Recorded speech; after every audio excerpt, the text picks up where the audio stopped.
सवाल तो बड़ा अच्छा है।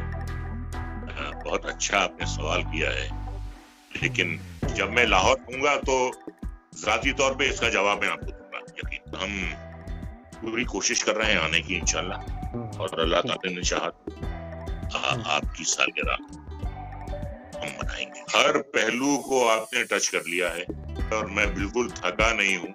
बड़ा बड़ा लुत्फ आया आपके साथ बात करके।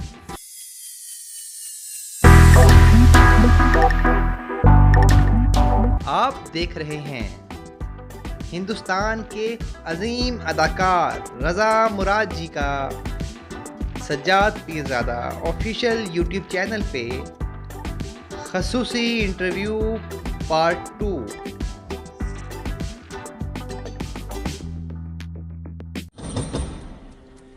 कौन है ये गुस्ताख? अलाउद्दीन, ये क्या उठा कर लिया है? चाचा जान, आप ही ने तो कहा था लाने। हाँ, याद आया। शहजादी महरू के लिए तुमने हमारी बेटी की ख्वाहिश पूरी की है। इसके एवज में हम तुम्हें इनाम देना चाहेंगे। आपकी ख्वाहिश पूरी करने के लिए हमने अपनी जान खतरे में डाल दी। अब हमें आपकी जान चाहिए। आपकी शहजादी महरूनिसा से हमारा निकाह। राणा प्रताप, ये मत भूलिए कि हम जेल मंत्री भंडारी हैं। भंडारी, हमारी एक आवाज पर पूरा असेंबली हॉल हिल जाता है। रज़ा मुराद साहब को हमारे साथ इस इंटरव्यू में आप ऐसी बातें करते हुए देखेंगे जो आपने इनकी ज़ुबान से पहले नहीं सुनी होंगी, और अगर आपने इन बातों पर अमल कर लिया तो ज़िंदगी में कामयाब होने के लिए हम पीरज़ादों या किसी मौलाना के दर पर हाज़िरी भी नहीं देनी पड़ेगी।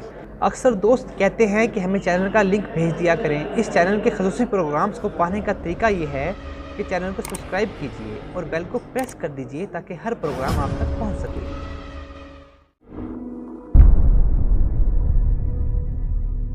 रज़ा मुराद जी, फिल्मों की आपकी बात करें तो अभी हाल ही में बहुत शानदार फिल्म आपकी आई जोधा अकबर में आपने अकबर बादशाह के वज़ीर आज़म का रोल निभाया, और इस फिल्म में इस किरदार में आपने जो वहां पे हुकूमत में जो करप्शन होती थी उस पे आपने बहुत गिरफ्त की, पकड़ा करप्शन को, और इसी वजह से उस फिल्म में आपको मार दिया गया। आपका मौत के बारे में क्या ख्याल है? क्या जिंदगी मौत से पहले जीने का नाम है या जिंदगी मौत के बाद शुरू होती है? और क्या जिंदगी के लिए अहदे कम ज़र्फ की हर बात गवारा कर लेनी चाहिए जिस तरह आपने उस फिल्म में तो नहीं की?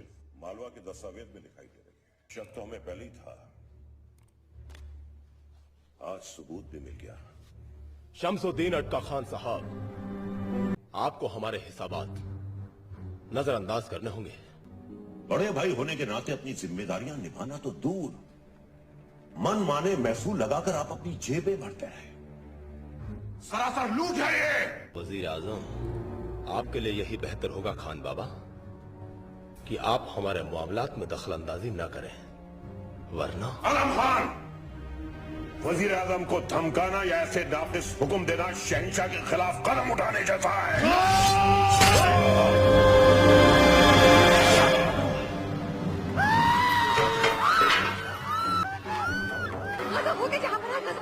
आजम खान तलवार लेकर जरात खाने में घुस आया है। आजम खान साहब ने वजीर आजम को कत्ल कर दिया। देखिए, ऐसा है कि मौत जो है वो तो बरहक है। कोई भी इंसान जो है वो आबे हयात पीकर नहीं आया है। जाना तो सभी को है, सभी को जाना है। जो पैदा हुआ है उसे जाना है, जो आया है उसे जाना है। ये जिंदगी एक ट्रेन की तरह है, हम सफर कर रहे हैं। कोई पहले उतर जाता है, कोई बाद में उतरता है। तो किससे कहाँ जाना है, कब जाना है, डोर जो है वो तो परवरदिगार के हाथ में है। जिंदगी भी उसके हाथ में है, मौत भी उसके हाथ में है। वो जब चाहे जिसे बुला लेता है। हम सब उसकी अमानत हैं, हम उसकी अमानत हैं, उसकी अमानत हैं। वो जब तक चाहता है हमें दुनिया में रखता है, जब चाहता है वो हमें और बुला लेता है। तो बस मैं यही कहता हूं कि जाना तो सभी को है एक दिन। जाने से पहले आप इस दुनिया में आए हैं तो आपके आने का एक मकसद है। मकसद ये है कि अगर आप आए हैं तो किस मकसद के तहत आए हैं,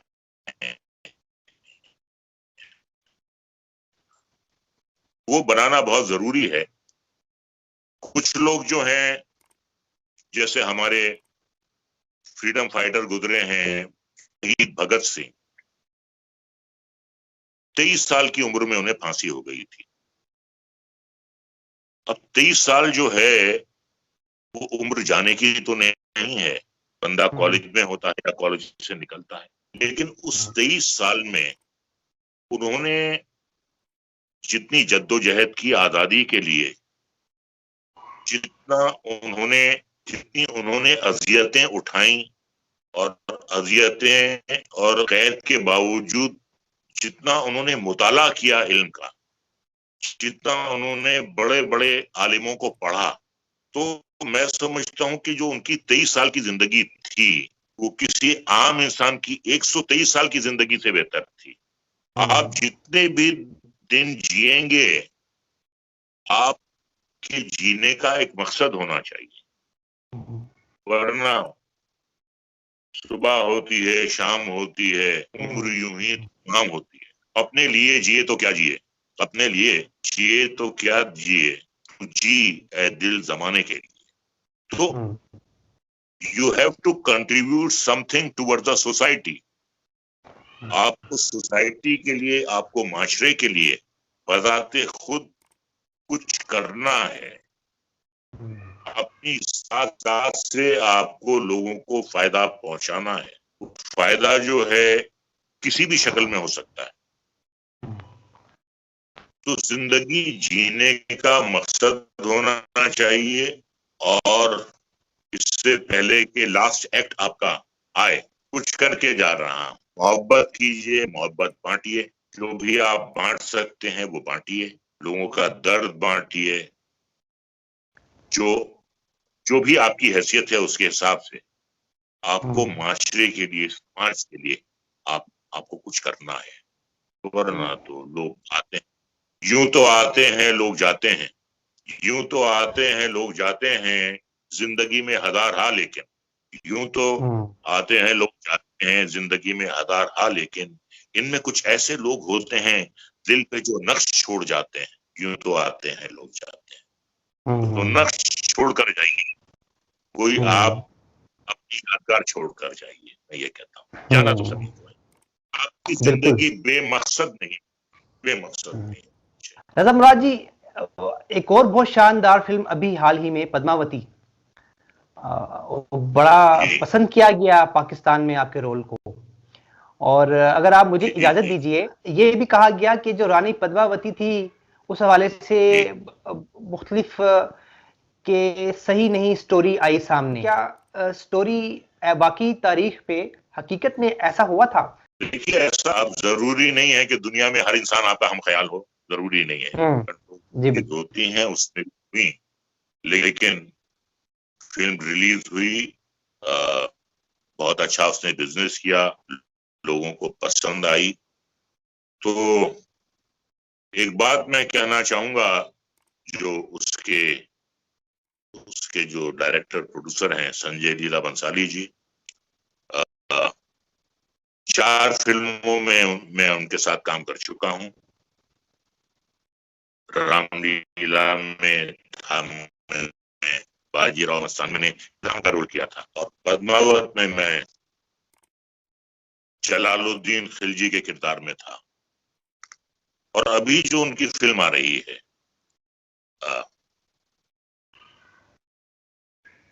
उसमें भी मैंने एक शॉट दिया है। उन्होंने कहा, रज़ा साहब मैं आपके बिना फिल्म बनाता नहीं हूं, उस फिल्म में आपके लायक रोल नहीं है, लेकिन आपकी मौजूदगी मेरी फिल्म में बहुत जरूरी है। तो जो अभी उनकी फिल्म आ रही है गंगूबाई काठियावाड़ी, तो एक शॉट है उसमें मेरा सिर्फ। तो मुझे भी अच्छा लगा कि उनके ऐसे जज्बात हैं मेरे लिए कि वो मेरे बिना फिल्म नहीं बनाते हैं। एक शॉट के लिए उन्होंने बुलाया, लेकिन मैं गया। लेकिन मैं सज्जाद भाई, मैं वाहिद एक्टर हूं जिन्होंने 4 फिल्मों में उनके साथ मुतवातिर काम किया है, और कोई एक्टर नहीं है। जो पिछली उनकी 3 फिल्में थी, रामलीला, इसमें दीपिका पादुकोण, रणवीर सिंह और आपका खादिम रजा मुराद, हम तीनों ने 3 फिल्में की हैं एक साथ, रामलीला, बाजीराव मस्तानी और पद्मावत। ये जो चौथी फिल्म है जिसमें मेरा एक शॉट है, उसमें वो दोनों नहीं है। तो मैंने एक ये रिकॉर्ड कायम किया है कि 4 फिल्में मैंने उनके साथ मुतवातिर की हैं। यही बात मैं कर सकता हूं, मैं अपनी बड़ाई नहीं कर रहा, मैं आऊंगा, मैं क्यों आपसे इसका तस्करा कर रहा हूं। जैसे R.K. बैनर है, राज कपूर साहब की जिंदगी की आखिरी 2 फिल्में मैंने की, प्रेम रोग और राम तेरी गंगा मैली, और हिना का उन्होंने मुझे रोल सुनाया था, सुनाकर गए थे वो, जो किरदार मैंने बाद में हिना का निभाया। तो वहां भी भाई मैं अल्लाह के फजल से वाहिद एक्टर हूं जिसने 3 मुतवातिर फिल्में वहां R.K. बैनर में एज ए मेन विलन की।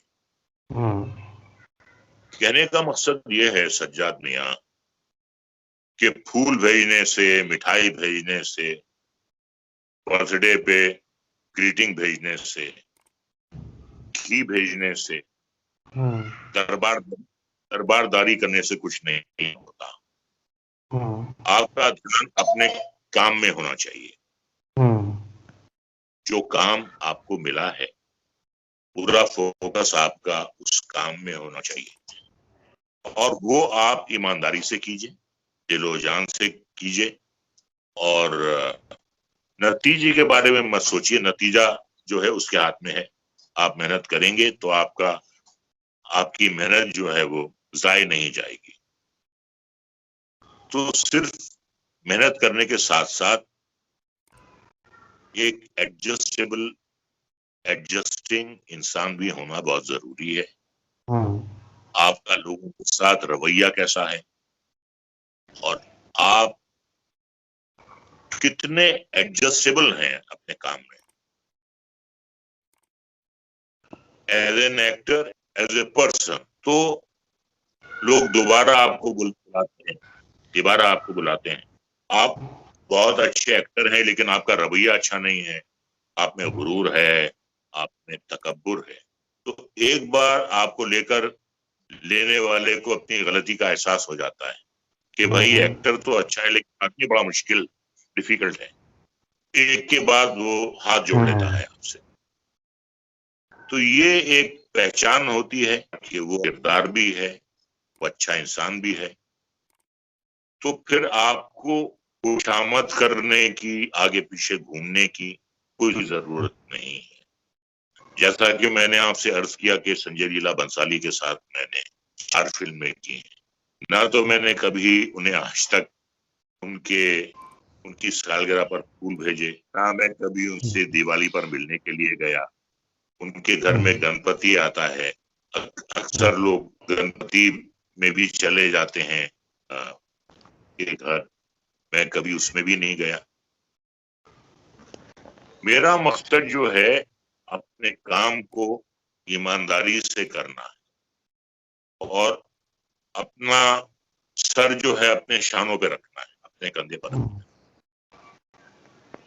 तो फिर काम की कोई कमी होती नहीं है, काम फिर खुद ब खुद अपने आपके पास चल कर आता है। ऐसे लोग भी होते हैं कि साहब मैं तो आपके साथ काम करने के लिए मरा जा रहा हूं, और साहब मेरी तो जिंदगी बन जाएगी आपके साथ काम। ये लच्छेदार बातें नहीं चलती। आपका काम चलता है, आपका एटीट्यूड चलता है, और कुछ नहीं चलता। और बहुत बड़े प्रोड्यूसर डायरेक्टर हैं राजकुमार पुरी साहब, उनकी कितनी फिल्में की हैं तादाद मुझे भी नहीं मालूम।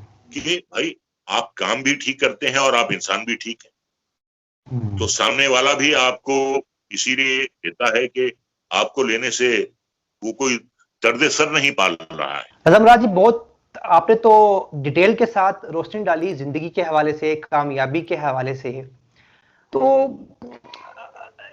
ऐसा लगता है कि जो हकीकी जो जिंदगी का जो मकसद है वो वही है जो आपने बताया, और अगर जो आपकी बातें सुन ले और जो समझता है कि मैं नाकाम हूं वो कामयाब हो जाएगा। मेरा मानना ये है कि बजाय इसके कि लोग जो है वो किसी मौलाना की तबलीग सुने, उन्हें चाहिए कि वो रजा मुराद के साथ 2 मिनट बात कर लें, उनकी जिंदगी संवर जाएगी। नहीं मेरा नहीं, मैं ऐसा ये कह कुछ रहा नहीं था है। मैं ये कह रहा मैं था एक बहुत कि ही मामूली हाँ हाँ इंसान हूँ। अल्लाह ताला की मेहरबानी है। जी।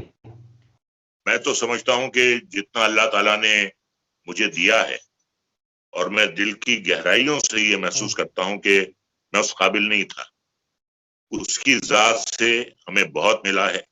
हम सोते उठते जीते जागते उसका शुक्रिया अदा करते हैं, और हम कहते हैं कि क्या फायदा फिक्रे बेशोकम से होगा, क्या फायदा फिक्रे बेशोकम से होगा, हम क्या हैं कि जो कुछ हमसे होगा, क्या फायदा फिक्रे बेशोकम से होगा, हम क्या हैं कि जो कुछ हमसे होगा, जो कुछ के हुआ करम से तेरे, जो कुछ के हुआ करम से तेरे, जो कुछ के होगा तेरे करम से।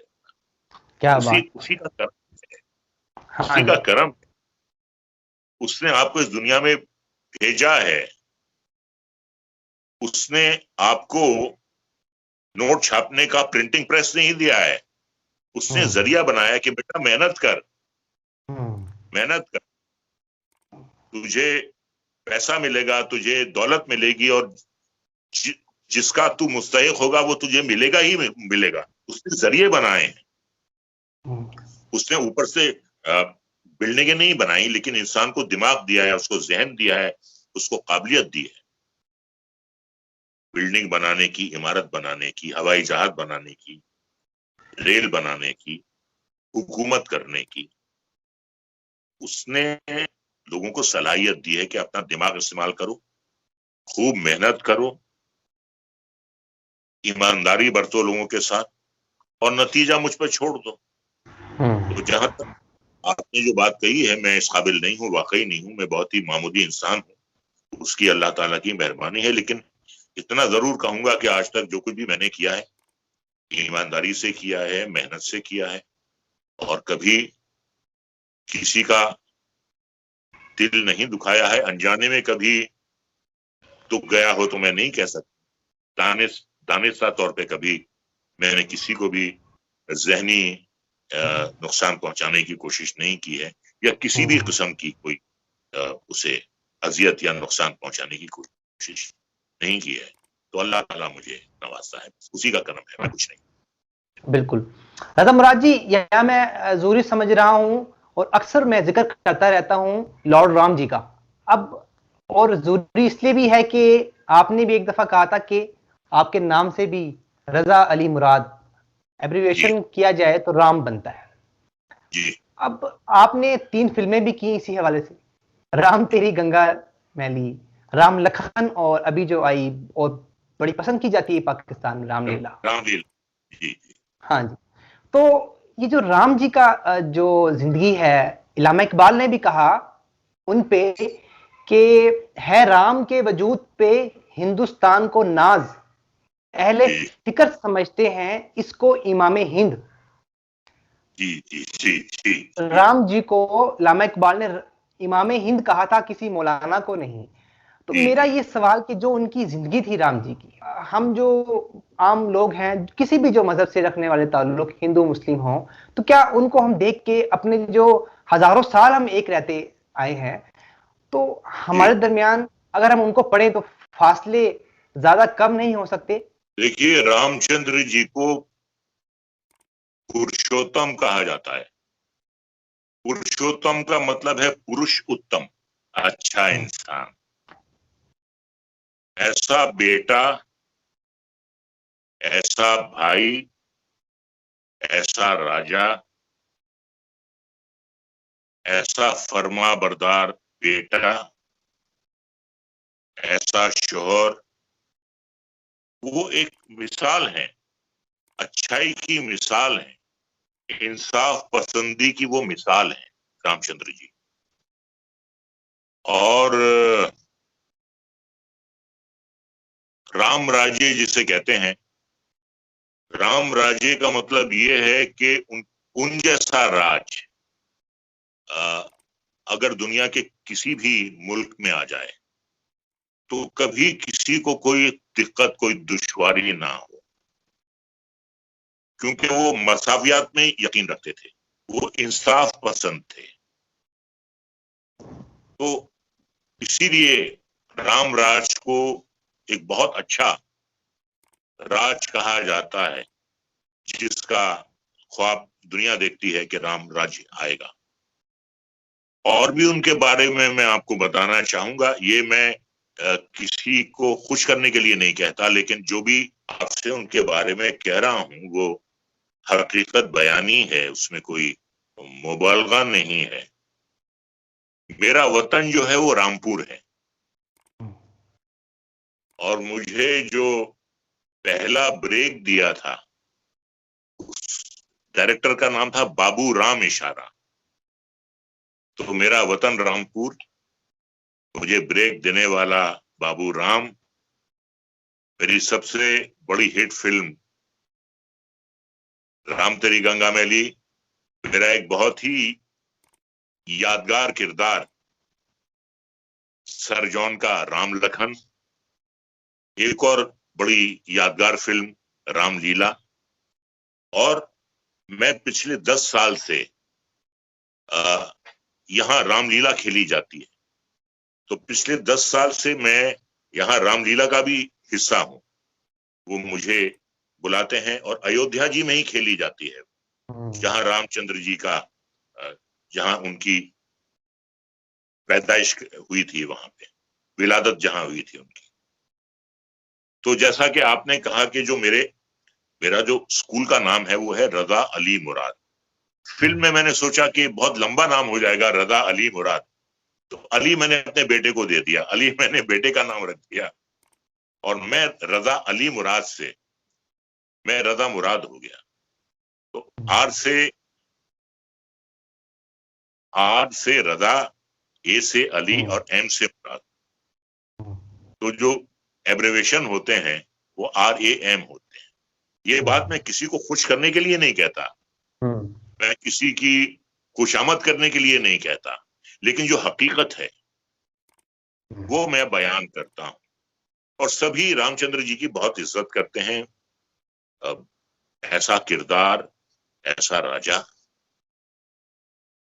ऐसा भाई, जिसे कहते हैं कि ideal brother, ideal son, ideal husband, ideal administrator, ideal friend. वो आइडियल थे, हर किसी के आइडियल थे। तो जो गैर हिंदू भी जो हैं वो उनका नाम बड़ी इज्जत से लेते हैं। यहाँ पे रजा मुराद जी, मेरा आखिरी सवाल आपसे कि जो भी आपकी फिल्म देख लेता है, आपका जादू तो उस पर चल जाता है, क्या आप पर भी कभी किसी की नजरों ने ऐसा जादू किया कि आप अपने होश खो बैठे हों और शराब सीख पे डाल दी हो और कबाब शीशे में?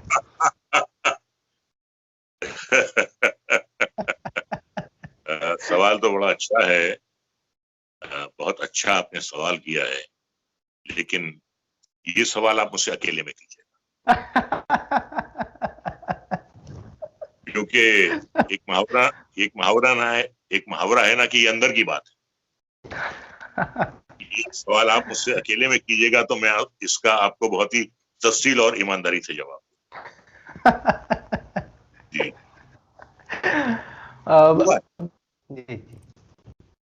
बताइए कुछ ना कुछ तो आप अभी बता रहे थे। लगता है भाभी जी चली गई आपके सामने से। हाँ जी। जब मैं लाहौर आऊंगा तो जाती तौर पे इसका जवाब मैं आपको दूंगा, यकीन, ईमानदारी। बिल्कुल 8 अक्टूबर को मेरी बर्थडे है और आपको बड़े अच्छे दोस्त हैं।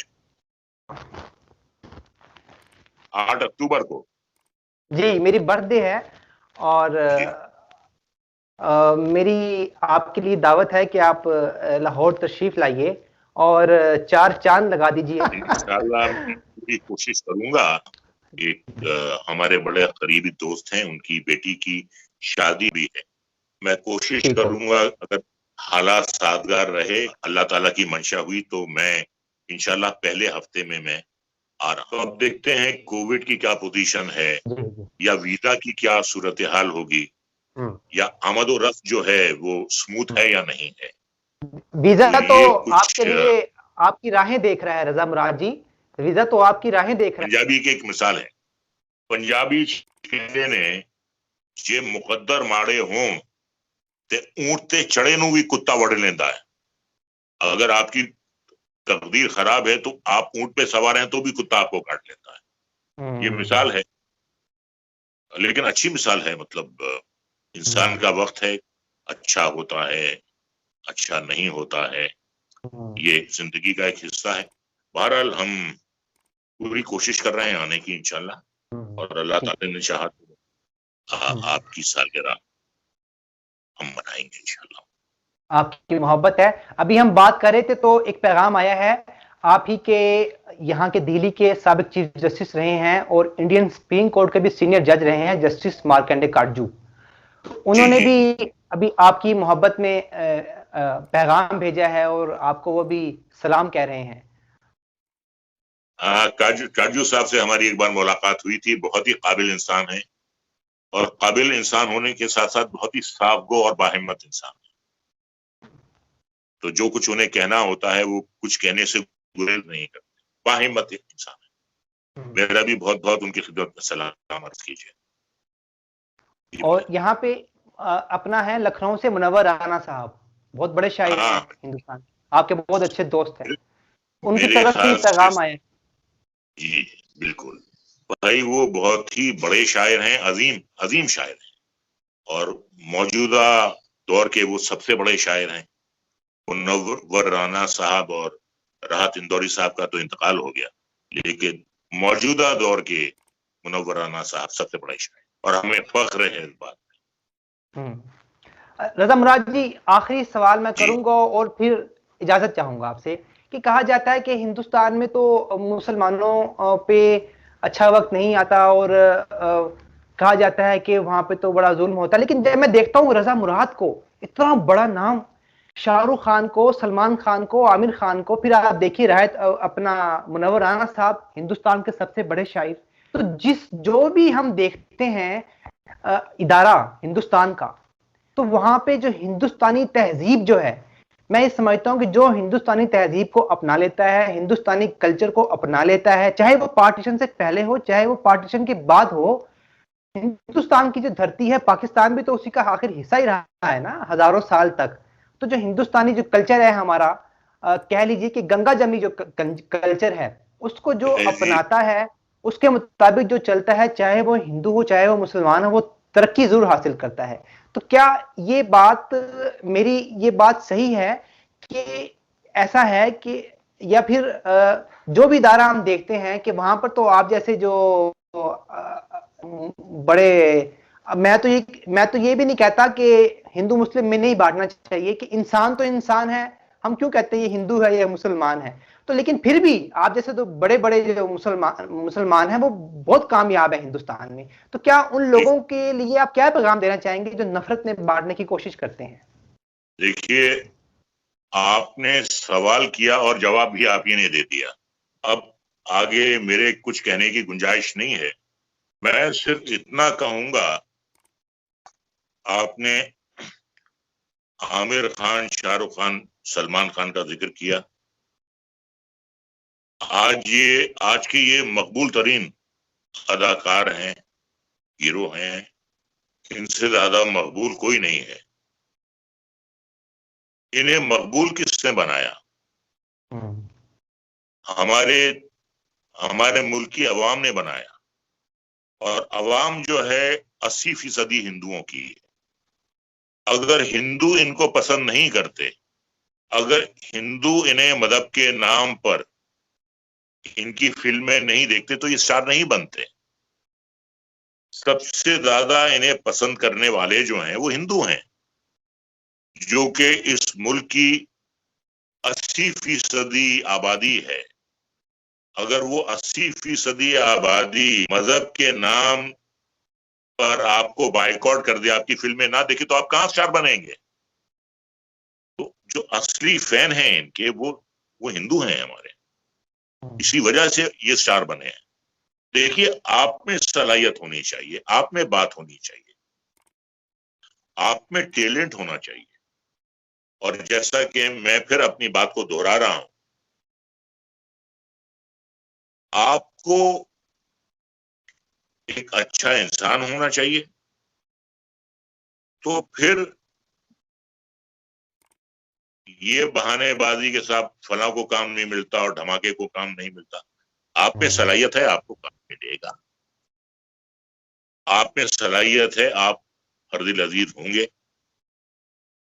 आप में सलाहियत है तो लोग आपको आसमान की बुलंदियों तक ले जाएंगे। आप में बात होनी चाहिए। सिर्फ ये कहना कि साहब मजहब के नाम पर हमें काम नहीं मिलता, ये बात जो है ये गैर वाजिब बात है। मिलता है, सबको काम मिलता है, किसी को जल्दी मिल जाता है, किसी को स्ट्रगल करके मिलता है, जद्दोजहद करके मिलता है। तो जिस भी मकाम के आप मुस्तहिक होते हैं वो आपको मिलता है, ऐसा नहीं है। अब आपके यहाँ अनिल दलपत भी पाकिस्तानी क्रिकेट टीम में रह चुके हैं, गैर मुस्लिम भी रह चुके हैं आपके यहाँ। तो जो मुस्तहिक है उसका दर्जा मिलता है, उसका दर्जा उसे यकीनन मिलता है। यहाँ भी ऐसा ही है। अदरुद्दीन यहाँ के कैप्टन रह चुके हैं क्रिकेट टीम के, और हॉकी में क्या नाम था उनका, हमारे बड़े अच्छे दोस्त हैं, मैं उनका नाम भूल रहा हूँ, वो भी हॉकी टीम के कैप्टन रह चुके हैं। ओलंपिक खेल कर आए थे, वो मुसलमान हैं, बड़े अच्छे अच्छे खिलाड़ी हैं। मोहम्मद शमी अभी यहाँ पर खेल रहे हैं, वो भी मुसलमान हैं लेकिन अच्छा खेलते हैं, मुस्तहिक हैं, तो उनको क्रिकेट टीम में जगह मिली है, एक अच्छी जगह मिली है। तो आप में बात होनी चाहिए, आप में सलाहियत होनी चाहिए, तो आपको मिलता है, ऐसा नहीं। बहुत बहुत शुक्रिया रजा मुराद जी। मैं देख रहा हूँ आप थक गए होंगे, टाइम भी बहुत ज्यादा हो गया, बहुत अच्छी आपने बातें कही। मैं बिल्कुल थका नहीं हूँ, बड़ा लुत्फ आया आपके साथ बात करके। हर पहलू को आपने टच कर लिया है। और ये कुछ तस्वीरें हैं, ये मेरी बीवी है, यहाँ आ रही है, ये मेरी बीवी के साथ मैं खड़ा हूँ। अच्छा, ये मैं रजा की गोद में बैठा हूँ। ये मेरा बेटा अली है, उसकी बचपन की तस्वीर है। ये अली की जवानी की तस्वीर है। और ये मेरी बेटी आयशा, मेरी बीवी शाहरुख, और ये मेरी अहलिया मेरे साथ। ये कुछ फैमिली पिक्चर्स हैं। सही है। बच्चे भी आपके आए फिल्म में? हाँ, अली ने अभी एक फिल्म की है, वेब फिल्म की है, आप चाहें तो देख सकते हैं उसे। वो डिज्नी हॉटस्टार पे है, ढीठ पतंगे, और अली ने उसमें कश्मीरी लड़के का रोल किया है, परवेज रब्बानी का। तो आप देखिएगा वो फिल्म। और जो बेटी है? बेटी शादीशुदा है, मैं नाना बन गया हूँ, मेरा 10 साल का नवासा है, इब्राहिम नाम है उसका। बेटे की अभी शादी नहीं हुई? बेटे की नहीं हुई। लड़के आजकल अपनी मर्जी से करते। मैं समझा कि या तो दो काम हुए कोविड में, या तो कोरोना ने शादियां रोक दी, या तो कोरोना की वजह से बच्चे बहुत हुए। तो कोविड की वजह से दो नुकसान हुए। नहीं, देखिए ऐसा है कि हमारे सल्लल्लाहु अलैहि वसल्लम ने भी कहा है कि शादी जो है वो बहुत ही सादा तरीके से होनी चाहिए। अगर शादी करने की नियत है तो फिर आपको किसी होटल की जरूरत नहीं है। आप घर में काजी साहब को बुलाकर निकाह पढ़वा सकते हैं, गवाह आप बुला सकते हैं, अगर नियत है, और नियत नहीं है तो फिर इंतजार कीजिए कोविड के खत्म होने का। बिल्कुल। ये आपने अच्छा जिक्र कर दिया हुजूर पाक के हवाले से भी। तो रज़ा मुराद जी, ये शादी आप किस चीज पे यकीन रखते हैं कि मोहब्बत की होनी चाहिए या अरेंज मैरिज होनी चाहिए? भाई इसका कोई हार्ड एंड फास्ट रूल नहीं है। हमने लव मैरिज भी फ्लॉप होती हुई देखी है, हमने अरेंज मैरिज भी फ्लॉप होते हुए देखी है, हमने लव मैरिज भी कामयाब होते हुए देखी है, हमने अरेंज मैरिज भी कामयाब होते हुए देखी है। कोई इसका हार्ड एंड फास्ट रूल नहीं। बस ये है कि वो अरेंज्ड हो या वो लव मैरिज हो, एक दूसरे के लिए दिल में प्यार होना चाहिए, इज्जत होनी चाहिए, गुंजाइश होना चाहिए, और वक्त के हिसाब से नेचर एडजस्टेबल होनी चाहिए। ठीक कहा। छोटी सी बात है, प्यार हो, इज्जत हो। प्यार होता है तो ख्याल भी होता है, वो प्यार जो है वो ख्याल से जुड़ा हुआ है। इज्जत हो और नेचर जो है वो एडजस्टेबल, कि भाई जैसा माहौल है, जैसे हालात हैं, अना नहीं होनी चाहिए, इसमें ईगो नहीं होना चाहिए। ईगो जो है वो सबसे बड़ा दुश्मन है इंसान का। हमने ईगो में हमने शादियां बर्बाद होते हुए देखी, हमने घर टूटते हुए देखे हैं, बिना वजह, बिला वजह, सिर्फ ईगो के चक्कर में। ये नहीं होना। कई बार बीवी को गुस्सा आ जाता है, हम सह लेते हैं, कई बार हमें गुस्सा आता है, वो सह लेती है। आज सुबह ही उसने मुझ पे गुस्सा किया। मैंने कहा उनसे, भाई मुझे शेव बनाना है, पानी रख दीजिए। कहने लगे आप खुद नहीं कर सकते। मैं इतना था, भाई सॉरी, आज के बाद मैं आपसे नहीं कहूंगा, अपने आप को। सुबह सुबह मैं डांट खा चुका हूँ। अच्छा। इतना सा काम नहीं कर सकते आप? सॉरी, आइंदा ऐसा नहीं होगा, आइंदा मैं खुद ही करूँ बस। बहुत बहुत शुक्रिया रज़ा मुराद जी, आपने अपना बहुत कीमती वक्त हमारे लिए निकाला। हमें इजाजत दीजिए, आपसे फिर बात होती है। जी, आपकी मोहब्बत। Thank you. अल्लाह।